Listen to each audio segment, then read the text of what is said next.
Sahabatku mencoba masuk ke rumah tanggaku. Takkan ku biarkan suamiku tergoda olehnya. Aku dan Mas Ari saling mengenal sejak kami masih duduk di bangku kuliah. Sejak awal, aku sudah merasa ada yang istimewa dalam hubungan kami. Mas Ari adalah tipe pria yang sabar dan perhatian. Selalu tahu cara membuatku merasa nyaman. Setiap kali ada masalah, dia selalu menjadi pendengar yang baik, memberikan solusi dengan penuh kebijaksanaan. Begitu juga denganku. Aku selalu mendukung setiap impian dan tujuan hidupnya. Kami selalu percaya bahwa kami adalah pasangan yang sempurna, saling melengkapi satu sama lain.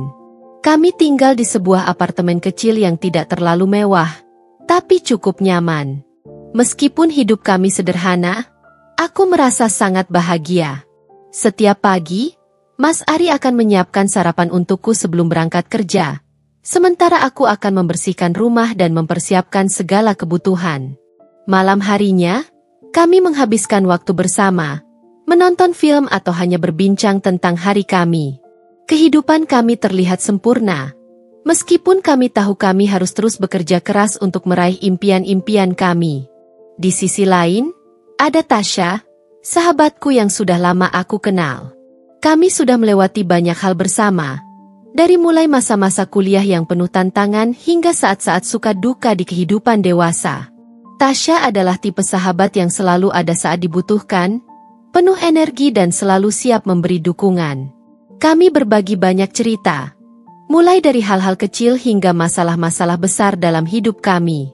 Tasya selalu bisa membuatku tertawa, bahkan di saat-saat sulit sekalipun. Tasya sudah sering bertemu dengan Mas Ari, dan kami bertiga sering menghabiskan waktu bersama. Mas Ari selalu nyaman dengan keberadaan Tasya. Begitu juga Tasya yang tidak pernah menunjukkan tanda-tanda ketidaknyamanan. Aku merasa semuanya berjalan begitu lancar, tak ada yang perlu dikhawatirkan. Kami bertiga seolah membentuk sebuah keluarga kecil yang bahagia, dengan Mas Ari yang menjadi pusat perhatian dan kasih sayang di antara kami. Namun, seiring berjalannya waktu, ada perasaan yang mulai mengusik pikiranku. Aku mulai merasakan ada perubahan kecil dalam sikap Tasya. Aku tidak tahu persis kapan semuanya mulai berubah. Tetapi aku merasa ada yang berbeda dengan Tasya belakangan ini. Dulu, kami selalu berbagi segala hal. Tetapi sekarang dia tampak lebih tertutup, bahkan dalam obrolan ringan sekalipun. Pesan-pesan kami yang dulunya selalu cepat dibalas, kini mulai terasa lebih jarang dan terlambat. Meski begitu, yang paling mengganggu pikiranku adalah sikapnya terhadap Mas Ari. Tasya yang dulu tidak terlalu banyak berinteraksi dengan Mas Ari, kini justru terlihat lebih sering menghubunginya. Awalnya, aku mencoba untuk tidak berpikir negatif. Mungkin dia hanya ingin berbicara atau bertanya tentang sesuatu yang berkaitan dengan pekerjaan, atau mungkin hanya ingin bertanya kabar. Tapi semakin lama, semakin banyak pesan-pesan yang masuk antara mereka berdua, dan aku mulai merasa tidak nyaman. Aku mencoba bersikap tenang, berharap bahwa perasaanku hanyalah cemburu biasa. Tapi entah mengapa, semakin hari aku semakin merasa terasingkan. Mas Ari yang dulunya selalu menjaga jarak dengan Tasya, mulai membalas pesan-pesan itu dengan cepat, bahkan terkadang mereka mengobrol di luar jam kerja. Aku melihatnya dari jauh. Dan meskipun Mas Ari selalu tersenyum dan terlihat santai, ada sesuatu yang mengganjal di hati ini. Suatu ketika, aku berada di ruang tamu saat Mas Ari menerima telepon dari Tasya. Awalnya, aku tidak berpikir apa-apa, karena dia memang sering berbicara dengan teman-temannya. Namun, ketika aku mendengar percakapan mereka, rasanya ada yang aneh. Mas Ari terdengar lebih hangat, lebih akrab daripada biasanya. Mereka tertawa bersama, dan aku bisa mendengar jelas bahwa ada candaan ringan yang tidak pernah terjadi sebelumnya. Itu membuat perasaanku semakin kacau. Aku tidak pernah merasa terancam oleh keberadaan Tasya sebelumnya, tetapi saat itu, aku merasa ada sesuatu yang sedang terjadi, sesuatu yang lebih dari sekedar persahabatan. Aku mencoba untuk mengabaikannya, mencoba berpikir bahwa itu hanya bagian dari kehidupan yang biasa, bahwa pertemanan antara Mas Ari dan Tasya adalah hal yang wajar. Tapi semakin lama aku berpikir, Semakin aku merasa ada yang aneh. Aku bahkan mulai berpikir tentang kemungkinan terburuk. Apakah ada sesuatu yang lebih dari sekadar persahabatan di antara mereka? Aku merasa takut jika aku tidak bisa mempercayai perasaanku sendiri. Tapi di sisi lain, aku merasa bahwa ada sesuatu yang aku harus tahu. Aku tahu, seharusnya aku bisa berbicara langsung dengan Mas Ari tentang ini, menanyakan apakah ada yang salah dengan hubungan mereka. Tetapi, aku merasa ragu. Apa aku hanya terlalu cemburu? Apa jika aku bertanya, itu hanya akan membuat semuanya lebih buruk? Namun, di dalam hatiku, aku tahu bahwa aku harus mencari tahu kebenarannya. Perasaan ini tidak bisa lagi aku pendam. Malam itu, setelah pulang kerja, aku merasa ada yang berbeda. Seperti biasa, Mas Ari sedang duduk di ruang tamu sambil memeriksa ponselnya. Aku merasa ada yang mengganjal dalam diri ini, sesuatu yang tidak bisa aku jelaskan dengan kata-kata. Ketika aku memasuki ruang tamu, Mas Ari terlihat sibuk dengan layar ponselnya, seolah-olah dia sedang fokus pada sesuatu yang penting. Aku tidak langsung berbicara, hanya berdiri di pintu sejenak, mencoba untuk melihat apakah ada yang aneh. Aku bisa melihat nama Tasya muncul di layar ponsel Mas Ari, dan detik itu juga, hatiku berdebar kencang. Ada rasa cemas yang tak tertahankan di dada. Aku merasa tidak nyaman melihat mereka terus berkomunikasi seperti ini, padahal seharusnya kami sedang bersama. Rasanya seperti ada tembok tak kasat mata yang memisahkan kami, dan Tasya entah kenapa selalu menjadi penghalang itu. Aku memutuskan untuk duduk di sebelah Mas Ari, mencoba bersikap santai meskipun perasaan curiga semakin membesar. "Kamu masih sibuk, Mas?" tanyaku, berusaha untuk tidak terdengar terlalu cemas. Mas Ari mengangkat pandangannya dan tersenyum lembut. "Oh, enggak kok, cuma cek beberapa hal." "Kamu capek, sayang?" katanya, seolah tidak ada yang salah. Aku ingin sekali bertanya lebih banyak, tetapi aku menahan diri. Mas Ari tidak pernah sebelumnya berperilaku seperti ini, seolah dunia kami berdua sudah cukup. Dia dan Tasya terus berbicara dengan santai, seolah-olah mereka berdua sudah memiliki dunia mereka sendiri, tanpa aku di dalamnya. Sakit rasanya, melihat kedekatan mereka yang dulu tidak ada, tapi kini berkembang begitu cepat. Beberapa kali aku mencoba berbicara dengan Mas Ari tentang Tasya, tetapi dia selalu beralasan bahwa itu hanya masalah biasa, sekadar obrolan teman. Namun, seiring berjalannya waktu, aku semakin merasa bahwa ada sesuatu yang lebih dari itu. Setiap kali Mas Ari menerima pesan atau telepon dari Tasya, aku merasa seperti ada yang hilang dalam hubungan kami. Perasaan cemas ini semakin membesar, dan aku tidak bisa mengabaikannya begitu saja. Pernah suatu malam, aku kembali ke rumah lebih awal dan melihat Mas Ari sedang duduk di meja makan, tersenyum kecil sambil membaca pesan di ponselnya. Aku tidak tahu kenapa, tetapi ada getaran dalam diriku yang menyuruhku untuk melihat lebih dekat. Aku beranjak mendekat dengan hati-hati, mencoba untuk tidak menimbulkan suara. Pesan-pesan itu berisi percakapan ringan. Memang, tapi aku tahu bahwa kata-kata itu lebih dari sekadar obrolan biasa. "Mas Ari, kamu pasti merasa tertekan, ya? Kalau ada masalah, cerita saja sama aku," tulis Tasya. Aku merasa seperti disambar petir. Mas Ari membalas, "Aku baik-baik saja, kok. Terima kasih sudah perhatian." Aku bisa merasakan kehangatan dalam balasan Mas Ari, yang tidak pernah ia tunjukkan ketika berbicara denganku. Itu bukan hanya sekadar perhatian, itu lebih dari itu. Perasaan hatiku hancur saat itu juga.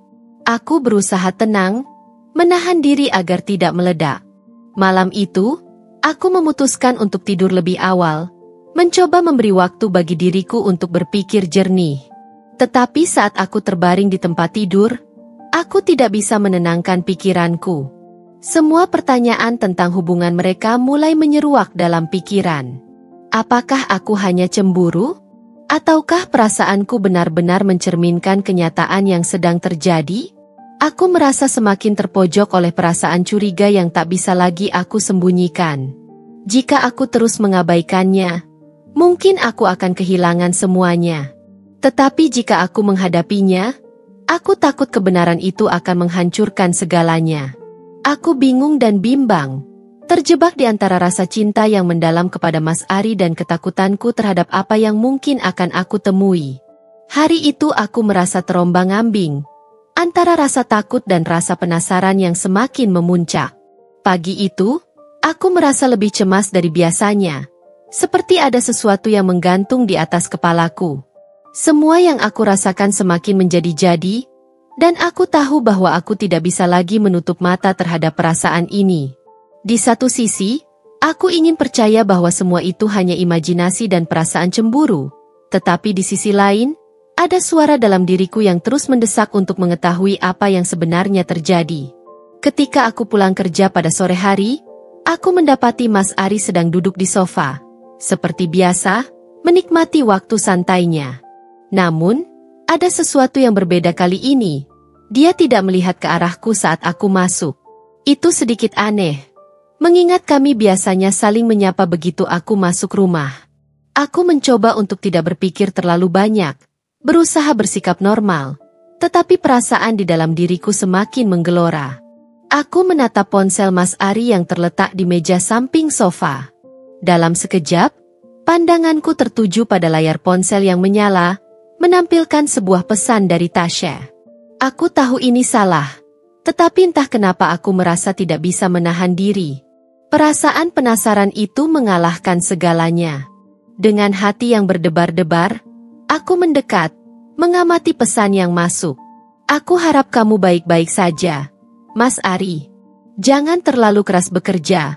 Aku khawatir kalau kamu terus-terusan begini, tulis Tasya dalam pesan itu. Aku bisa merasakan denyut jantungku berdetak semakin kencang. Kata-katanya, cara dia berbicara, sangat berbeda dari sekadar pertemanan biasa. Ada kehangatan yang jelas terasa, lebih dari sekadar peduli teman biasa.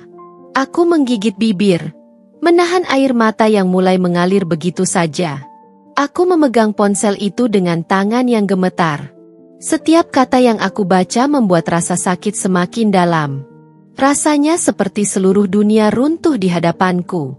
Aku merasa terhianati oleh Mas Ari, oleh Tasya, dan mungkin juga oleh diriku sendiri yang sudah lama menutup mata terhadap semua tanda-tanda yang ada. Seketika, aku merasa seperti kehilangan semuanya. Bagaimana bisa sahabatku sendiri, yang selama ini aku anggap sebagai orang yang selalu ada untukku, bisa melakukan ini? Dan Mas Ari, suamiku, kenapa dia membiarkan Tasya berbicara seperti itu? Tidakkah dia melihat betapa aku terluka? Mengapa dia membiarkan dirinya begitu akrab dengan Tasya? Bahkan sampai pada titik ini, air mataku semakin deras. Tetapi aku berusaha menahan isakan tangisku agar Mas Ari tidak melihat. Aku tahu aku harus menghadapi kenyataan ini, meskipun rasanya terlalu berat untuk diterima. Aku meletakkan ponsel itu kembali di meja dengan perasaan yang kacau. Tanpa berkata sepatah kata pun, aku pergi ke kamar dan menutup pintu dengan keras. Aku tidak ingin Mas Ari melihat bagaimana aku berantakan sekarang. Dalam keheningan kamar, aku duduk di ujung tempat tidur, mencoba untuk menenangkan diriku. Apa yang harus aku lakukan sekarang? Apakah aku harus langsung menghadapinya? Tapi, bagaimana jika aku salah? Bagaimana jika aku hanya terlalu cemburu? Namun, meskipun aku mencoba menenangkan diriku, hatiku tahu bahwa aku tidak bisa menunda lagi. Aku harus tahu apa yang terjadi antara mereka. Sementara itu, Mas Ari tetap berada di ruang tamu, tidak tahu apa yang baru saja aku temukan. Aku bisa merasakannya. Ada jarak yang semakin terasa di antara kami.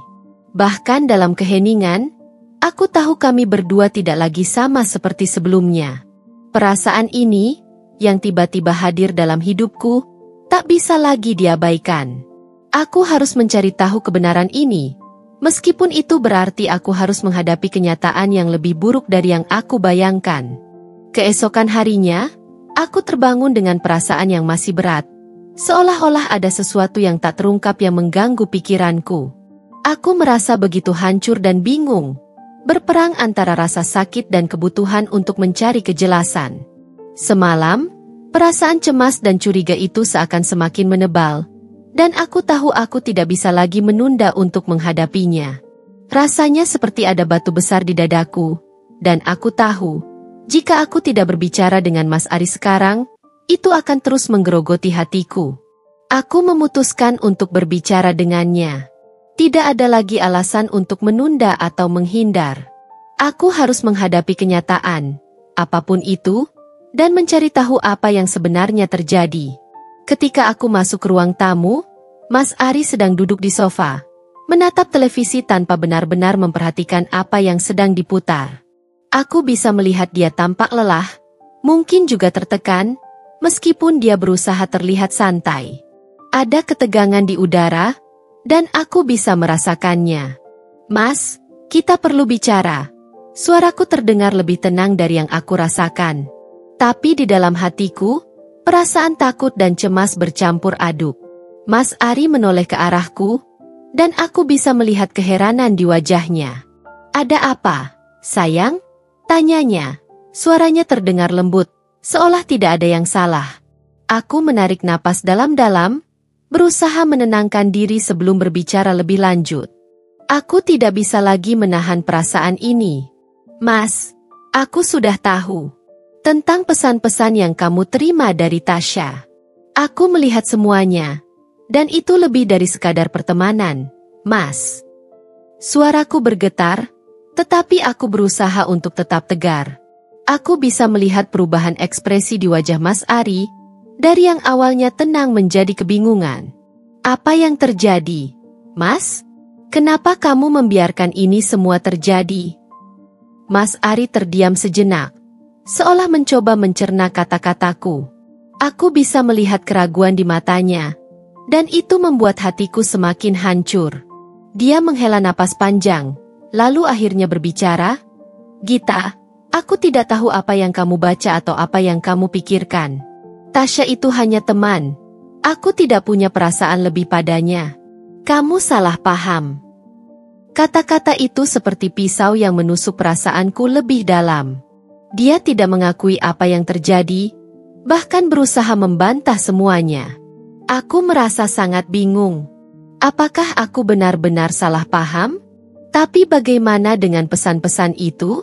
Bagaimana dengan sikapnya yang tiba-tiba begitu akrab dengan Mas Ari? Apakah semuanya hanya kebetulan? Mas, aku tidak bodoh. Aku berkata dengan suara yang lebih keras, meskipun hati ini rasanya seperti hancur. Aku melihat bagaimana kamu berinteraksi dengannya. Bagaimana kalian saling berbicara seolah-olah tidak ada yang salah. Ini bukan hanya soal cemburu, Mas. Aku merasa dihianati.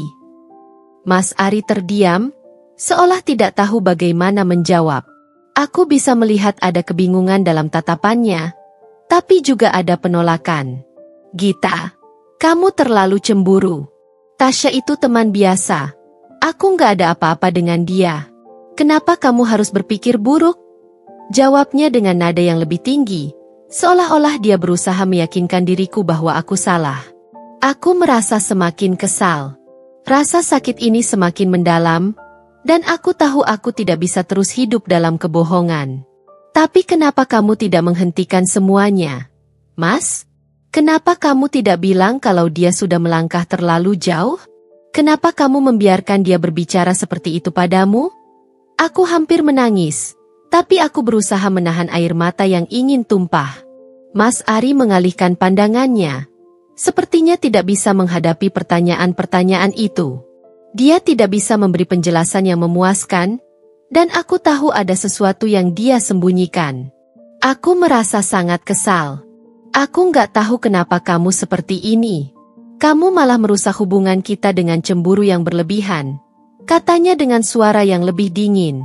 Aku merasa benar-benar terpojok. Setiap kata yang keluar dari mulutnya seperti menyayat hatiku lebih dalam. Aku ingin berteriak, ingin mengungkapkan semua perasaanku, tapi aku tahu itu tidak akan menyelesaikan apa-apa.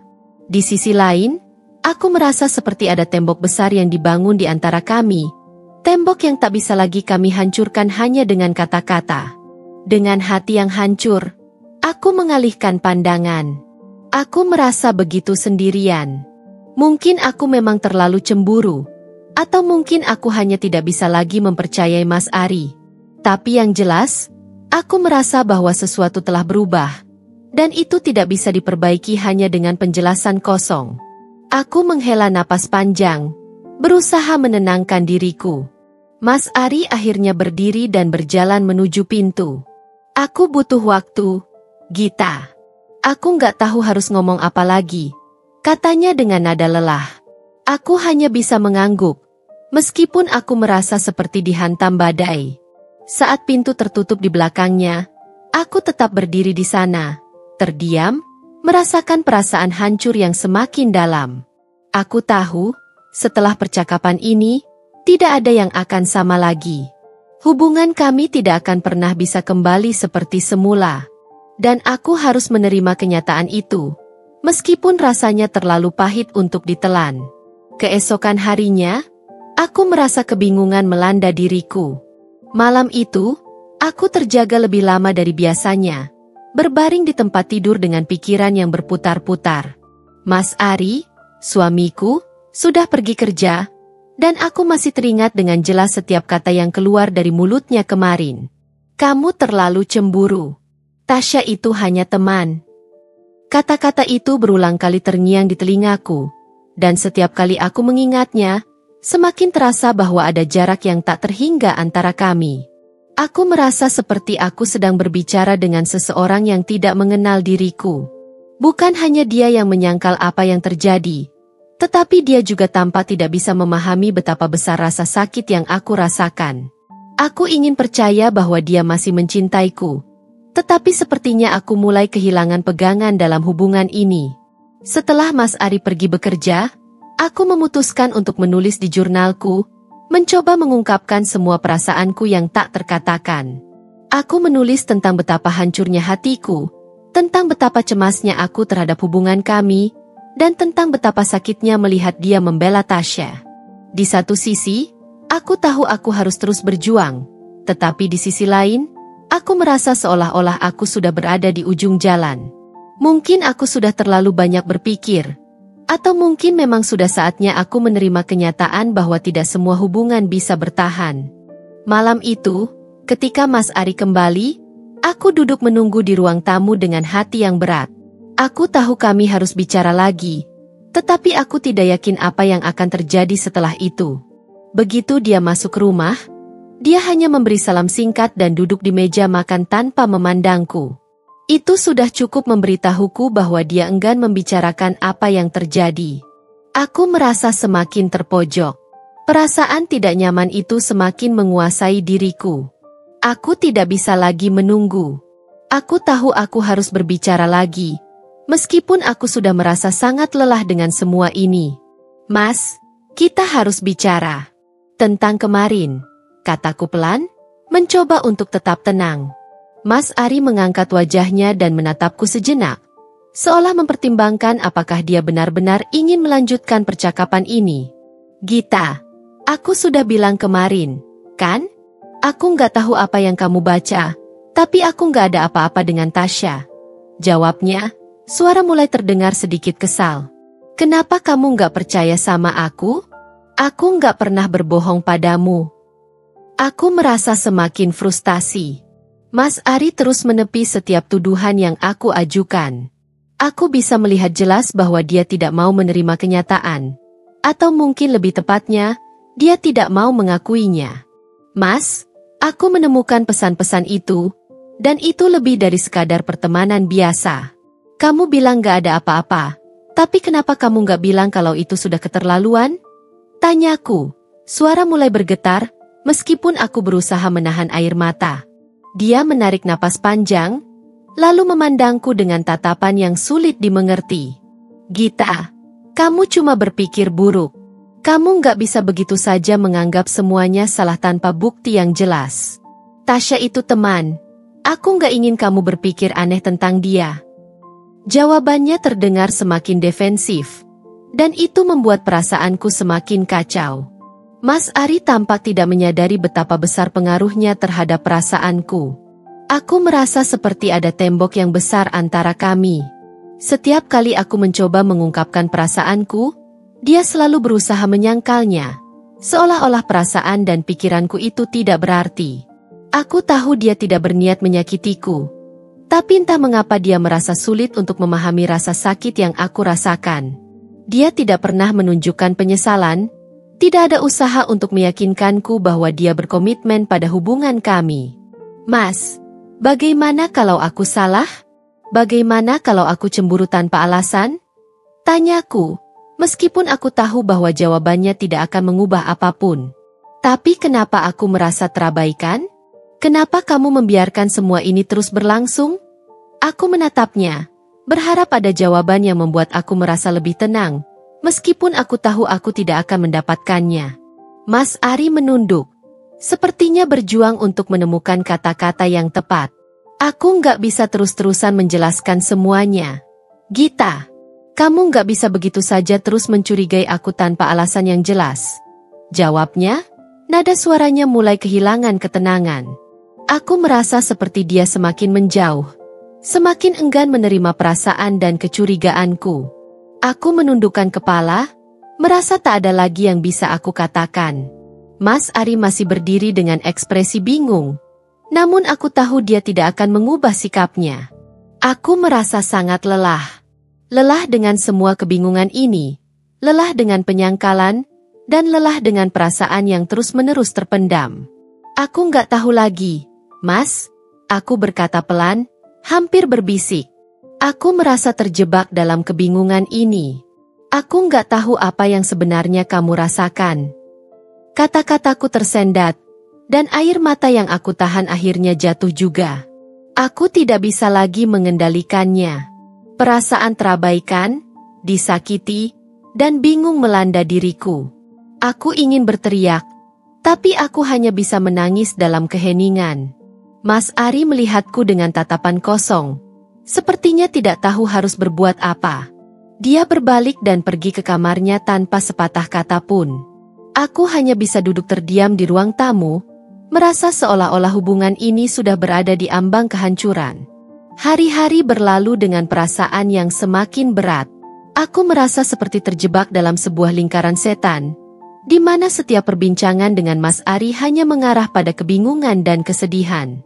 Setiap kali aku mencoba mengungkapkan perasaanku, aku hanya mendapatkan penolakan dan kebingungannya.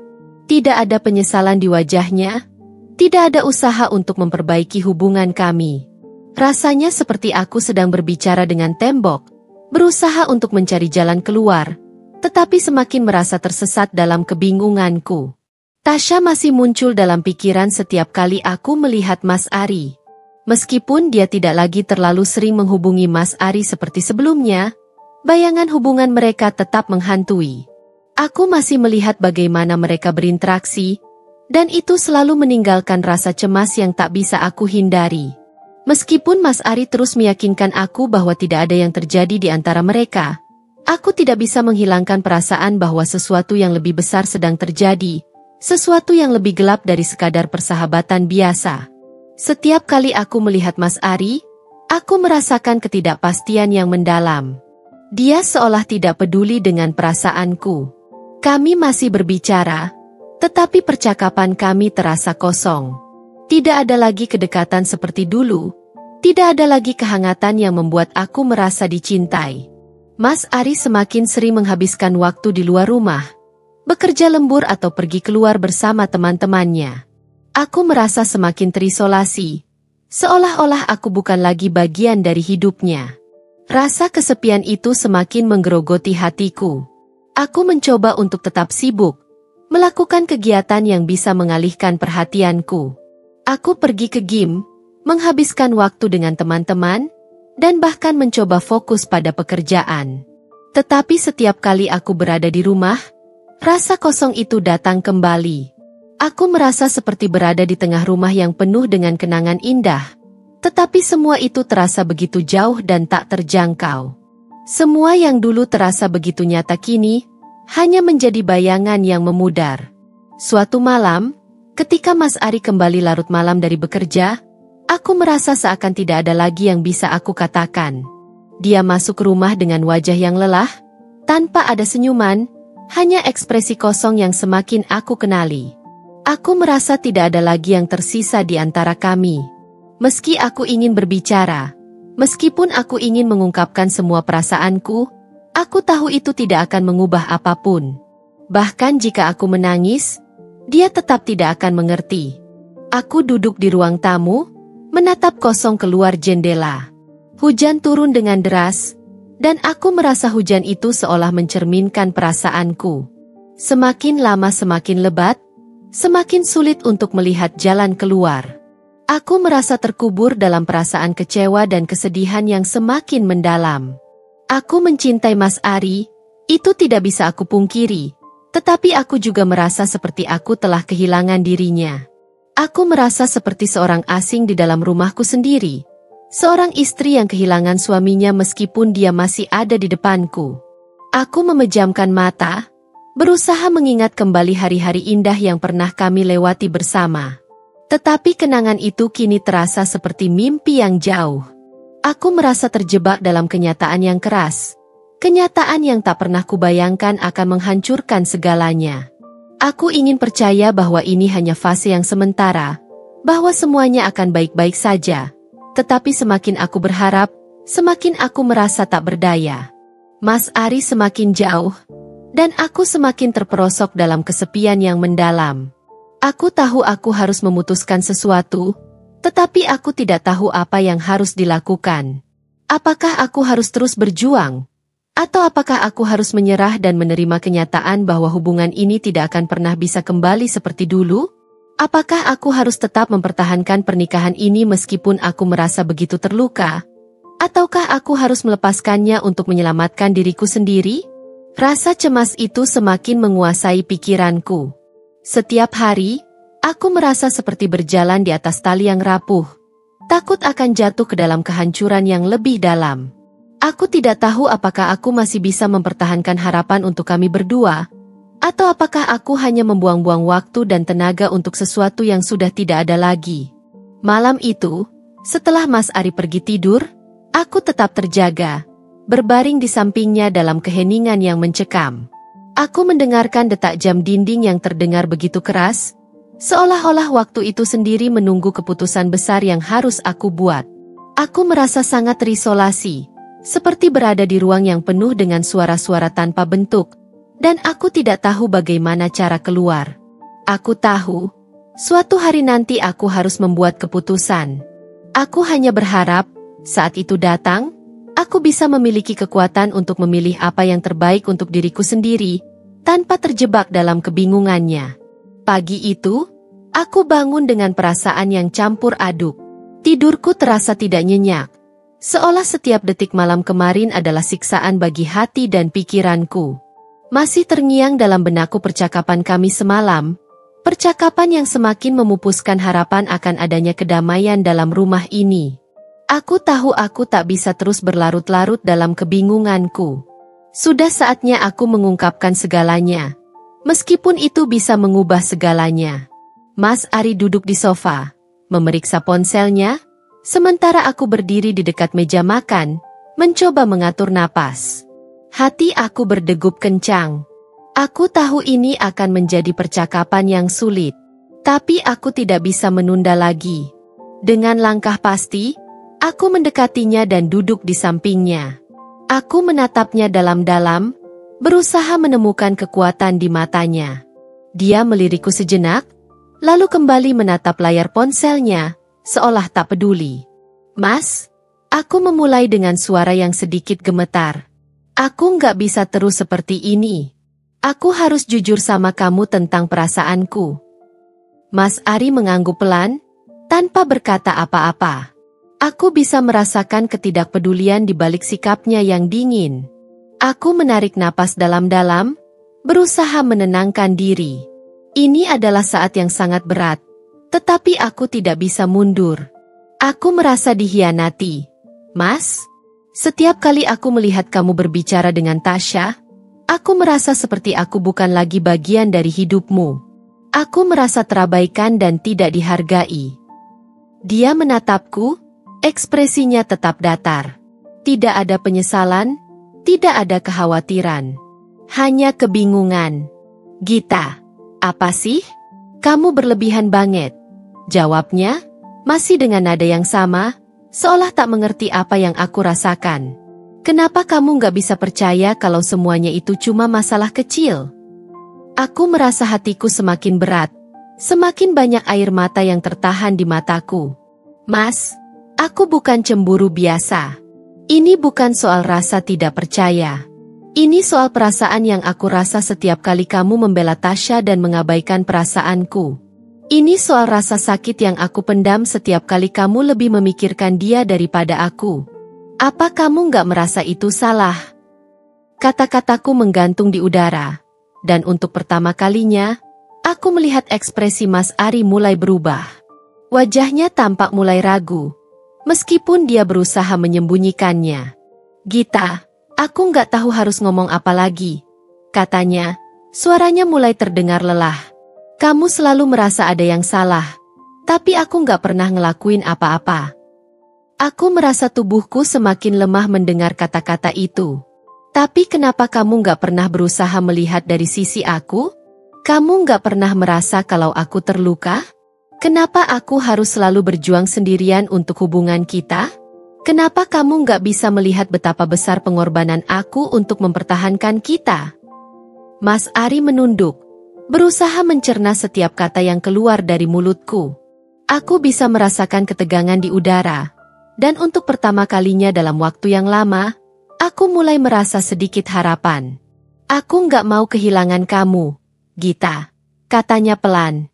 Tapi aku nggak tahu bagaimana caranya supaya kamu percaya lagi. Aku menarik napas dalam-dalam, mencoba menahan air mata yang hampir jatuh. Mas, aku bukan hanya ingin percaya lagi. Aku ingin kita berdua sama-sama bekerja untuk hubungan ini. Aku ingin kita kembali menjadi pasangan yang saling mendukung, bukan hanya orang yang saling menghindar atau saling menyalahkan.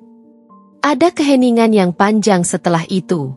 Aku bisa merasakan beban yang kami bawa bersama-sama, beban yang mulai terasa sangat berat. Tapi aku tahu ini adalah langkah pertama yang harus kami ambil. Jika kami ingin memperbaiki semuanya, aku tidak bisa terus hidup dalam bayang-bayang kecurigaan dan rasa sakit yang tak kunjung reda. Akhirnya, Mas Ari memandangku dengan tatapan yang berbeda. Dia tampak lebih lembut. Aku akan berusaha, Gita. Aku janji, jawabnya, suara terdengar lebih penuh penyesalan. Aku nggak mau kehilangan kamu. Air mataku akhirnya jatuh, bukan karena aku merasa lega, tetapi karena aku merasa sedikit harapan muncul kembali. Kami masih jauh dari selesai, tetapi setidaknya, sekarang kami bisa mulai berbicara tentang perasaan kami dengan lebih jujur. Aku tahu masih banyak yang harus diperbaiki, dan perjalanan ini akan panjang dan penuh tantangan. Tetapi setidaknya kami tidak lagi terjebak dalam kebisuan dan penyangkalan. Makasih, Mas. Aku berkata dengan suara pelan. Aku harap kita bisa lebih kuat bersama. Aku nggak ingin kita berdua terus terjebak dalam kesedihan ini. Kami duduk dalam keheningan, tapi kali ini, keheningan itu terasa berbeda. Tidak ada lagi ketegangan yang menggantung di udara. Ada sedikit kelegaan yang datang, meskipun aku tahu itu baru permulaan. Kami masih harus berjuang, tetapi untuk pertama kalinya, aku merasa ada harapan yang bisa kembali tumbuh. Keesokan harinya, meskipun Mas Ari sudah mengungkapkan penyesalan dan berjanji untuk memperbaiki sikapnya, perasaan tidak tenang tetap mengganggu hatiku. Aku tahu itu bukan akhir dari masalah kami. Hanya permulaan dari perjalanan panjang yang penuh ketidakpastian. Tetapi harapanku kembali pudar ketika aku melihat sikap Mas Ari yang tampak berbeda. Seolah-olah meskipun dia mengatakan ingin memperbaiki semuanya, ada yang tidak jujur di dalam kata-katanya. Ada jarak yang semakin lebar antara kami, dan aku merasa semakin terasingkan. Aku berusaha menjalani hari-hari dengan sebaik mungkin, mencoba memberi ruang untuk perubahan. Meskipun jiwaku terus bertanya-tanya apakah ini benar-benar bisa diperbaiki. Hari itu, setelah makan malam, aku melihat ponsel Mas Ari tergeletak di meja, Dan aku tidak bisa mengelak dari dorongan untuk memeriksa isi pesan yang baru masuk. Sekali lagi, perasaan curiga itu datang begitu saja. Meskipun aku sudah berjanji pada diriku sendiri untuk tidak terlalu banyak menebak-nebak. Dengan hati yang berdebar, aku membuka pesan-pesan tersebut. Tidak lama kemudian, aku menemukan nama Tasya yang muncul di salah satu percakapan yang baru masuk. Aku membaca dengan cermat setiap kata yang tertulis, dan rasa kecewa itu kembali muncul. Mas Ari masih berbicara dengannya dengan cara yang akrab, seolah tidak ada yang berubah. Di salah satu pesan, Mas Ari menulis, "Aku tahu kamu khawatir, Tas, tapi aku akan baik-baik saja. Terima kasih sudah peduli." Melihat pesan itu, hatiku seperti dihancurkan lagi. Aku merasa dihina, seperti aku hanya dianggap sebagai istri yang tidak penting. Aku tahu Tasya masih berusaha mendekatinya, meskipun aku sudah jelas-jelas menolaknya. Aku merasa seperti satu-satunya orang yang tidak dimengerti dalam rumah ini. Semua upaya yang aku lakukan untuk menyelamatkan pernikahan ini tampaknya sia-sia. Aku menutup ponsel itu dengan tangan yang gemetar, merasakan perasaan marah yang mulai menguasai diri. Aku tidak bisa menahan lagi. Ini bukan sekadar masalah kepercayaan, ini adalah penghinaan yang tak bisa aku terima. Aku merasa seperti berada di persimpangan yang sulit. Di satu sisi, aku mencintai Mas Ari, tapi di sisi lain, aku merasa semakin terabaikan. Aku harus melawan perasaan ini. Aku tidak bisa membiarkan ini terus berlanjut. Dengan perasaan penuh amarah, aku pergi ke ruang tamu dan duduk di dekat Mas Ari yang sedang menonton televisi. Wajahnya tampak tenang, tetapi aku bisa merasakan ketegangan yang ada di dalam diriku. Aku tahu, jika aku tidak berbicara sekarang, aku akan terus merasa seperti ini selamanya. Aku harus mengungkapkan semuanya. Meskipun aku takut reaksi Mas Ari akan semakin membuat semuanya semakin buruk. "Mas," suaraku terdengar berat, penuh emosi yang tidak bisa aku sembunyikan. "Kenapa kamu masih menjaga komunikasi dengan Tasya seperti ini? Kenapa kamu merasa perlu terus-menerus menghubunginya meskipun kamu tahu itu menyakitkan aku? Apa kamu pikir aku bodoh? Apa aku hanya bisa diam melihat semua ini terjadi?" Mas Ari tampak terkejut mendengar suaraku yang tegas dan penuh amarah. Dia menatapku sejenak, lalu menjawab dengan nada yang tampak lelah, "Gita, aku hanya memberi empati sedikit. Kenapa kamu gak bisa percaya kalau aku gak ada apa-apa dengan dia? Lagi pula aku sudah ngomong bukan. Kalau aku gak mau kehilangan kamu, itu nggak cukup buat kamu tenang." Aku merasa semakin kesal mendengar kata-kata itu. "Tapi Mas, aku merasa kamu lebih peduli padanya daripada aku. Kamu lebih sering berbicara dengannya. Kamu lebih mendengarkan dia. Dan kamu malah menenangkan dia ketika dia khawatir tentangmu. Lalu, aku di sini, merasa terabaikan. Apa kamu nggak lihat kalau ini menghancurkan aku?" Mas Ari menghela napas panjang, terlihat bingung dan frustrasi. "Gita, aku nggak ngerti kenapa kamu jadi begini. Aku nggak mau ada masalah di antara kita karena hal ini. Tasya itu temanmu juga loh." Aku merasa semakin terluka dengan jawaban itu. "Mas, itu bukan soal teman. Ini soal bagaimana kamu menyikapinya. Setiap kali aku mencoba berbicara tentang perasaanku, kamu menanggapinya dengan dingin, seolah-olah aku yang berlebihan. Aku nggak bisa terus seperti ini, Mas. Aku nggak bisa terus menjadi orang yang selalu merasa terabaikan." Dia terdiam, wajahnya terlihat semakin bingung. "Gita, aku nggak mau kamu merasa seperti itu. Tapi kalau aku nggak bisa menjaga hubungan dengan Tasya, kamu pasti merasa aku nggak peduli sama kamu. Aku nggak tahu lagi apa yang harus aku lakukan. Aku merasa seperti berada di ujung jurang. Apa yang harus kamu lakukan? Kamu harus memilih, Mas, antara aku atau Tasya. Kalau kamu masih merasa ada yang harus dijaga dengan dia, berarti kamu sudah memilih. Aku nggak bisa hidup seperti ini, di antara dua orang yang aku cintai, tapi justru membuat aku merasa sendirian." Ada keheningan yang panjang di antara kami. Mas Ari duduk terdiam, menatapku tanpa kata-kata. Aku tahu dia terjebak dalam kebingungannya, tapi aku juga merasa seperti aku sudah mencapai batas. Aku tidak bisa lagi terjebak dalam hubungan yang penuh dengan keraguan dan ketidakpastian. Aku harus membuat keputusan untuk diriku sendiri, untuk kebahagiaanku. Akhirnya, Mas Ari berdiri, berjalan ke arahku, dan meletakkan tangan di pundakku. Aku minta maaf kalau kamu merasa terluka. Aku nggak mau kehilangan kamu, tapi aku juga nggak bisa mengabaikan Tasya begitu saja. Bagaimanapun juga dia sahabat kita, Gita. Jawaban itu membuat hatiku semakin rapuh. Aku tidak tahu apakah aku bisa bertahan lebih lama dengan rasa sakit ini. Tetapi yang pasti, aku tahu satu hal. Aku harus memilih, tidak hanya untuk Mas Ari, tapi juga untuk diriku sendiri. Beberapa minggu setelah percakapan panjang itu, aku merasa seperti berada dalam perangkap. Meskipun Mas Ari berjanji untuk lebih peduli dan memperbaiki segalanya, aku merasa bahwa hal itu hanya kata-kata kosong. Aku masih merasakan kecanggungan di antara kami, seperti ada tembok tak kasat mata yang memisahkan kami. Setiap kali aku melihatnya, aku merasa seolah-olah dia tidak sepenuhnya ada untukku. Mas Ari mungkin telah berjanji untuk memperbaiki hubungan kami, tetapi seiring berjalannya waktu, aku merasa janji itu semakin kabur. Di sisi lain, Tasya masih berusaha mendekati Mas Ari, meskipun aku sudah dengan jelas menolak kehadirannya.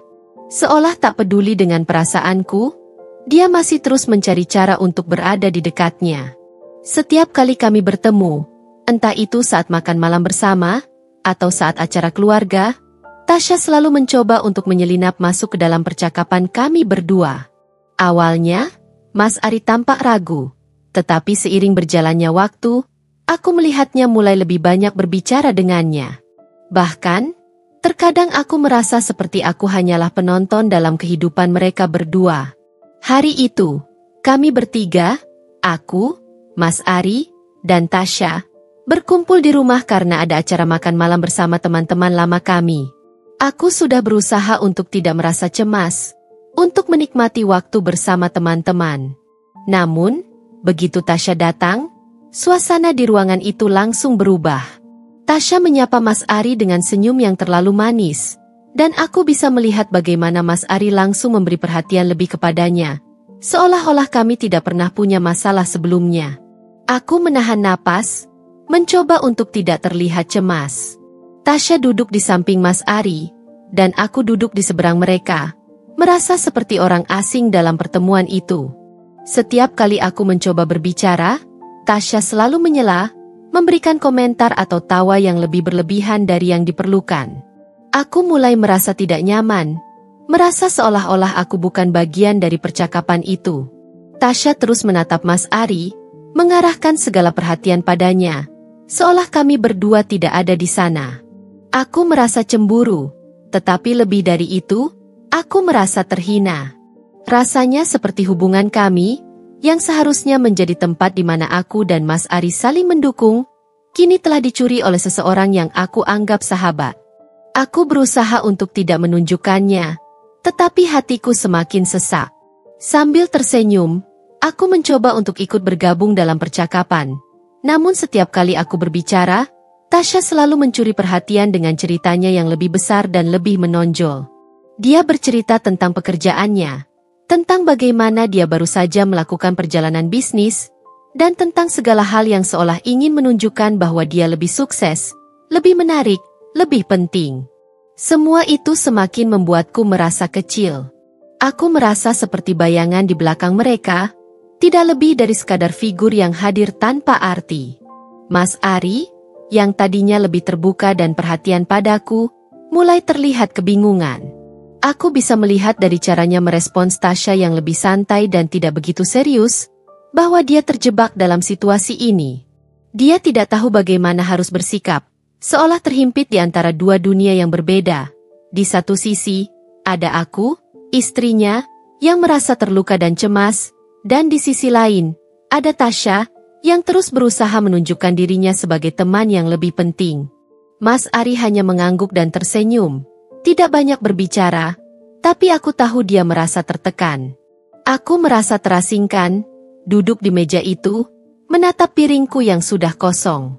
Aku merasa seperti berada dalam hubungan yang penuh ketidakpastian, di mana semuanya berjalan tanpa kendali.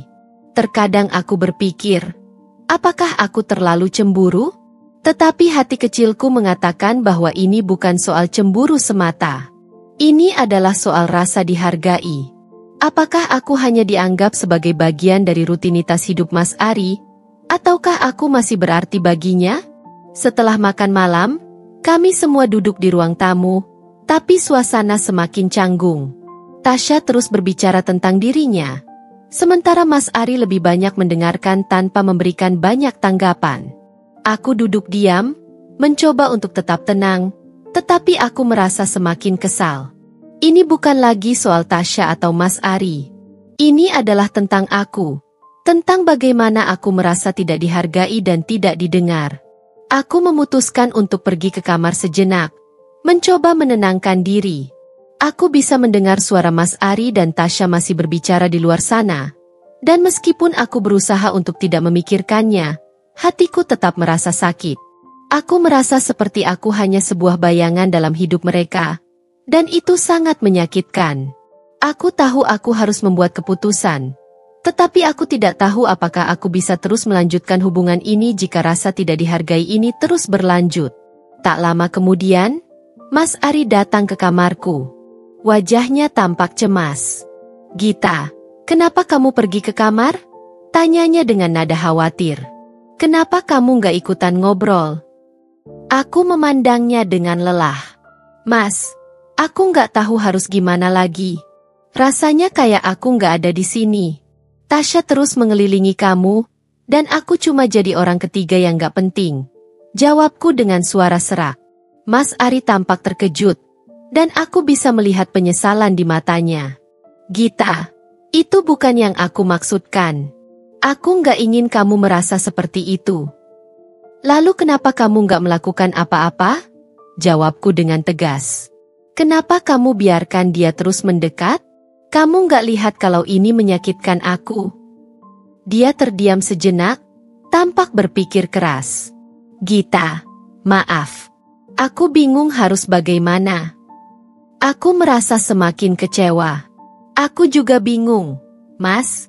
Tapi kalau kita terus begini, aku nggak tahu apa yang akan terjadi." Mas Ari diam, seolah mencoba mencerna semua yang aku katakan. Aku tahu saat itu, kami berdua berada dalam titik yang sangat sulit. Tasya mungkin tidak akan pernah berhenti mencoba untuk mendapatkan perhatian Mas Ari, dan aku harus memutuskan apakah aku masih bisa bertahan di tengah semua ini, ataukah saatnya aku melepaskan diri dari rasa sakit yang terus-menerus menghantui. Beberapa minggu berlalu, dan hidup terasa semakin canggung. Meskipun Mas Ari berusaha lebih terbuka dan mencoba memperbaiki hubungan kami, aku masih merasa tidak ada yang benar-benar berubah. Setiap kali aku melihat Tasya mencoba mendekat, aku merasa hatiku semakin hancur. Dia tidak menunjukkan tanda-tanda untuk mundur, bahkan semakin aktif menghubungi Mas Ari. Aku merasa seperti hidup dalam ketegangan yang tak kunjung reda. Dan semakin sering aku bertanya-tanya, apakah aku hanya menghabiskan waktu di dalam hubungan yang dipenuhi keraguan. Namun, seiring berjalannya waktu, ada perubahan yang tak terduga. Mas Ari mulai semakin menjauh dari Tasya, meskipun dengan perlahan dan tak langsung. Aku melihatnya menghindar setiap kali Tasya mencoba menghubunginya atau mencari alasan untuk bertemu. Perlahan-lahan, komunikasi antara mereka mulai berkurang, dan aku merasakannya. Bahkan, pada suatu hari, Mas Ari datang kepadaku dengan ekspresi yang penuh kelelahan. "Gita," katanya dengan suara pelan, "aku sadar bahwa aku telah melakukan kesalahan besar. Aku telah membiarkan semuanya terjadi begitu saja, dan aku seharusnya lebih tegas. Aku minta maaf kalau kamu merasa terluka." Aku merasa sedikit lega mendengarnya. Tetapi tetap ada ketegangan di dalam diriku. Aku tahu, meskipun Mas Ari akhirnya menyadari kesalahannya, tak ada yang bisa mengembalikan waktu yang telah terbuang. Kepercayaan yang rusak tidak bisa diperbaiki dengan kata-kata saja. Aku harus berhati-hati. Meskipun Mas Ari berusaha memperbaiki semuanya, aku tahu aku tidak bisa langsung melupakan semua yang telah terjadi. Di sisi lain, Tasya mulai merasakan dampak dari tindakannya. Setelah beberapa kali berusaha untuk mendekati Mas Ari, dia mulai kehilangan banyak dukungan dari teman-teman dekatnya, termasuk aku. Mereka yang dulu mendukung persahabatannya denganku mulai merasa canggung dan menjauh. Beberapa teman yang mengetahui apa yang terjadi antara kami mulai memberi peringatan kepada Tasya, dan perlahan-lahan, dia kehilangan banyak hubungan yang sebelumnya dekat dengannya. Aku mendengar dari beberapa teman bahwa Tasya merasa kesepian, merasa bahwa dunia seakan menjauh darinya. Aku tidak bisa menahan perasaan campur aduk. Di satu sisi, aku merasa lega karena akhirnya hubungan kami mulai pulih. Namun di sisi lain, aku juga merasa tidak enak hati melihat Tasya, yang dulu menjadi sahabat terdekatku, berada dalam kesulitan. Rasanya seperti karma datang dengan cara yang sangat berbeda. Apa yang dia lakukan telah memengaruhi banyak orang, termasuk dirinya sendiri. Dia tidak hanya kehilangan hubungan persahabatan dengan aku, tetapi juga dengan orang-orang yang dulu dekat dengannya. Hari itu, aku menerima pesan dari Tasya.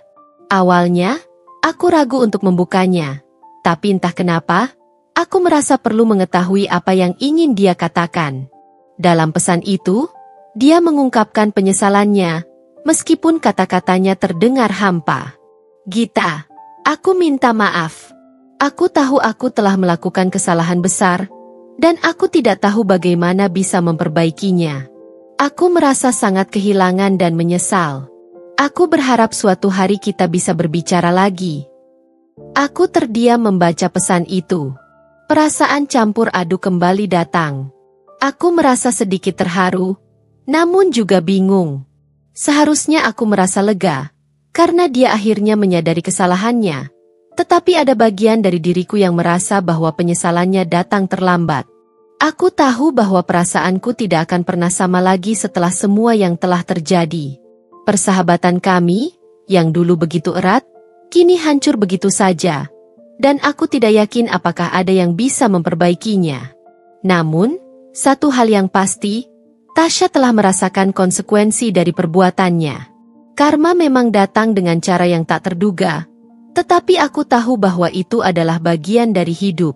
Terkadang, kita harus membayar harga atas pilihan-pilihan kita, dan Tasya akhirnya harus merasakan dampak dari keputusan yang telah dia buat. Malam itu, Mas Ari dan aku duduk bersama di ruang tamu, berbicara tentang bagaimana kami bisa melanjutkan hidup kami setelah semua yang terjadi.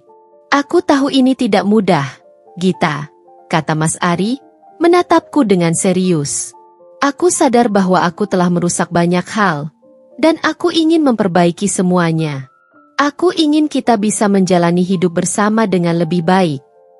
Aku memandangnya, mencoba untuk membaca ekspresi di wajahnya. Ada penyesalan di sana, tapi juga ada harapan. Aku tahu bahwa memperbaiki hubungan yang rusak bukanlah hal yang mudah. Tetapi aku juga tahu bahwa ini adalah kesempatan terakhir untuk membuat semuanya berjalan dengan benar. Mas, jawabku, suaraku terasa pelan namun tegas. Aku ingin kita memperbaiki hubungan ini, tapi itu hanya bisa terjadi jika kamu benar-benar berubah. Kamu harus menunjukkan bahwa kamu bisa lebih menghargai aku dan tidak lagi membiarkan orang lain masuk begitu saja ke dalam kehidupan kita. Aku tidak bisa terus hidup dalam keraguan. Mas Ari mengangguk dengan serius. Aku janji, Gita. Aku akan berusaha lebih keras. Aku memandangnya dengan hati yang penuh pertanyaan. Apakah aku bisa benar-benar memaafkan semua yang terjadi? Apakah kita bisa benar-benar memulai dari awal dan memperbaiki semuanya? Aku tidak tahu jawabannya. Namun, aku tahu satu hal.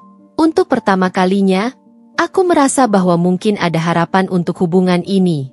Jika Mas Ari benar-benar ingin berubah, mungkin kita masih bisa memperbaikinya. Tetapi aku juga sadar bahwa itu akan memakan waktu, dan perjalanan ini belum berakhir.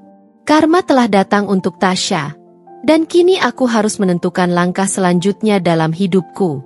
Apapun yang terjadi, aku tahu aku harus menjaga diriku sendiri, Dan jika kami bisa melewati ujian ini, mungkin kita bisa membangun kembali hubungan kami dengan lebih kuat. Tetapi itu semua tergantung pada kami berdua.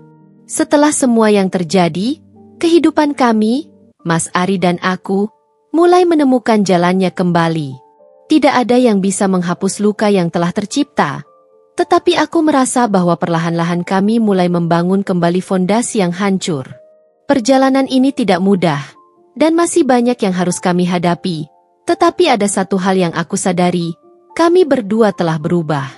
Mas Ari menjadi lebih terbuka. Ia mulai menunjukkan perhatiannya dengan cara yang lebih nyata, tidak hanya dengan kata-kata, tetapi juga dengan tindakan. Ia berusaha menghabiskan lebih banyak waktu bersamaku, mengajakku berbicara tentang masa depan, dan memperlihatkan bahwa ia benar-benar ingin membangun kepercayaan yang dulu sempat retak. Aku bisa merasakan perubahan itu, meskipun terkadang masih ada keraguan yang mengganjal di dalam hatiku. Aku tahu bahwa untuk bisa melanjutkan, aku harus memberi ruang untuk perubahan itu, meskipun itu bukan hal yang mudah.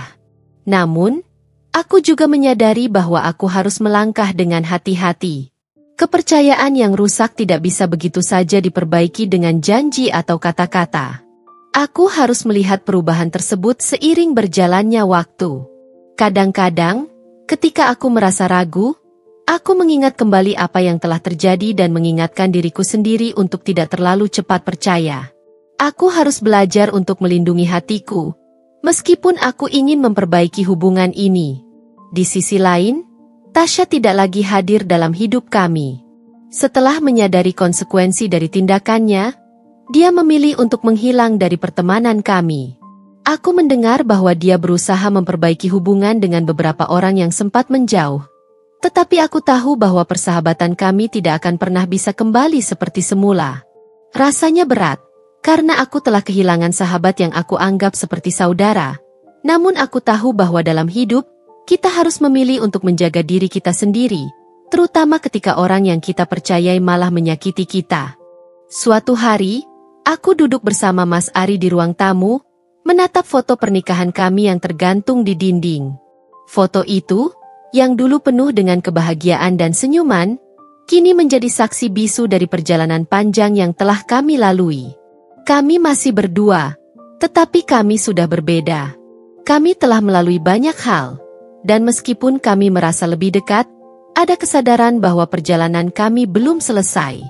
Kami harus terus bekerja keras untuk menjaga hubungan ini tetap hidup, untuk terus berusaha saling mengerti, saling menghargai, dan saling mendukung.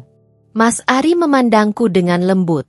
Gita, aku tahu aku masih banyak kekurangan, tapi aku akan terus berusaha. Aku janji, aku tidak akan menyia-nyiakan kesempatan ini. Aku tersenyum tipis. Aku tahu, Mas. Aku juga ingin kita bisa lebih baik. Tapi ingat, ini bukan hanya tentang janji, ini tentang tindakan. Aku ingin melihat bahwa kamu bisa berubah, dan kita bisa membangun masa depan yang lebih baik bersama.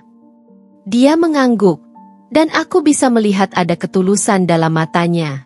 Aku tahu bahwa perjalanan kami masih panjang, dan aku tidak bisa mengharapkan segalanya berubah dalam semalam. Tetapi aku juga tahu bahwa jika kami berdua berusaha, kami bisa melewati segala rintangan yang ada di depan. Kami memutuskan untuk melakukan hal-hal kecil yang bisa memperkuat hubungan kami. Kami mulai meluangkan waktu untuk melakukan kegiatan bersama, pergi berlibur ke tempat-tempat baru, atau bahkan hanya sekadar duduk bersama menikmati secangkir kopi. Setiap momen yang kami habiskan bersama menjadi lebih berarti, lebih berharga.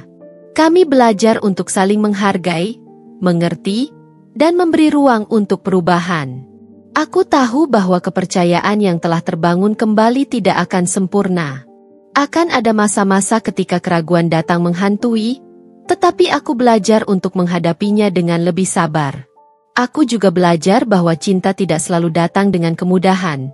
Terkadang ada luka yang harus disembuhkan, ada waktu yang harus diberikan untuk tumbuh. Dan meskipun tak ada jaminan bahwa kami akan selalu baik-baik saja, aku merasa bahwa kami memiliki kesempatan untuk membangun hidup yang lebih baik bersama-sama. Tasya, di sisi lain, Mungkin telah melanjutkan hidupnya dengan cara yang berbeda. Mungkin dia akan menemukan jalan baru. Atau mungkin dia akan terus terjebak dalam penyesalan. Aku tidak tahu pasti. Dan sejujurnya, aku tidak ingin tahu. Apa yang terjadi antara kami berdua sudah cukup jelas. Dan aku merasa bahwa aku tidak lagi perlu terperangkap dalam kisah masa lalu itu. Aku kini fokus pada diriku sendiri, pada Mas Ari, dan pada masa depan kami. Kami berdua masih berjuang untuk menjadi pasangan yang lebih baik, lebih kuat, dan lebih saling mendukung. Kami tahu bahwa perjalanan ini tidak akan mudah, tetapi kami siap untuk menghadapi segala tantangan yang akan datang. Hari-hari berlalu, dan meskipun tidak selalu sempurna, aku merasa bahwa hidup kami kini lebih bermakna. Kami sudah belajar banyak dari kesalahan yang telah dibuat, dan meskipun kami belum sepenuhnya pulih dari semua yang terjadi, kami berdua memiliki harapan yang lebih besar untuk masa depan. Kami tahu bahwa hidup terus berjalan, dan kami harus terus berjalan bersama, saling mendukung dan menjaga cinta yang ada di antara kami. Itulah yang akhirnya penting. Tidak peduli seberapa besar luka yang pernah ada, yang terpenting adalah bagaimana kita memilih untuk melanjutkan perjalanan ini, bersama, dengan penuh pengertian, dan penuh cinta.